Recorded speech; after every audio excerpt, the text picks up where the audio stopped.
सांत पावलान कोलोसेकरांक बरयल्या पत्रांतले वाचप।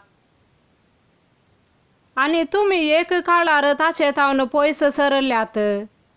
तुमच्या खोट्या करण्यांक लागून तुमच्या काळजांनी तुमी द्वेष आटोवन आसल्यात। पूण आतां क्रिस्तान आपल्या मरणा मारिफात ताचे कुडींत तुमकां राजे केल्यांत आनी देवा समोर भाग्यवंत, कथावीन आनी निरापराधी कर्ण तुमकां भेटोवन दिल्यांत। देखून थवळ तुमकां लाभल्या सुवार्थेच्या भरवश्या थावन पयस सरनासतना तुमच्या भावार्थांत तुमी थीर रावा जाय आनी घट्ट रंबा जाय। ही सुवार्ता संवसारांत सगळ्यांनी परगट जाल्या। म्हाका पावलाक हे सुवार्थेचो सेवक नेमला। देवाचे उतार हे।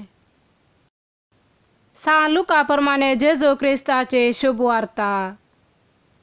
एक साबता दिसा जेजू गोवांच्या शेतांमदल्यान वेता आसतना ताचे शिस थोड्यो कणश्यो मोडून त्यो हातार घसटून खाताले। हें देखलेल्या फारिसेवा मदल्या थोड्यांनी म्हणलें, साबताच्या दिसा आडवारलेले तुमी करतात कित्याक? पूण जेजून तांकां जाप दिली, दाविदान आपणाक आनी आपल्या सांगात्यांक भूक लागल्या वेळार कितें केलें तें तुमी वाचलां न्हय? देवाच्या घरांत भितर सरन फकत याजकांक शिवाय दुसऱ्या कोणायकी खावंक आडवारलेले समर्पीत उंडे ताणें काडून केले आनी आपल्या सांगात्यांकी ताणें दिले नातवे। आनी ताणें तांकां सांगलें, मनशापूत साबताचोय धनी म्हूण येत। देवाचे उतार हे।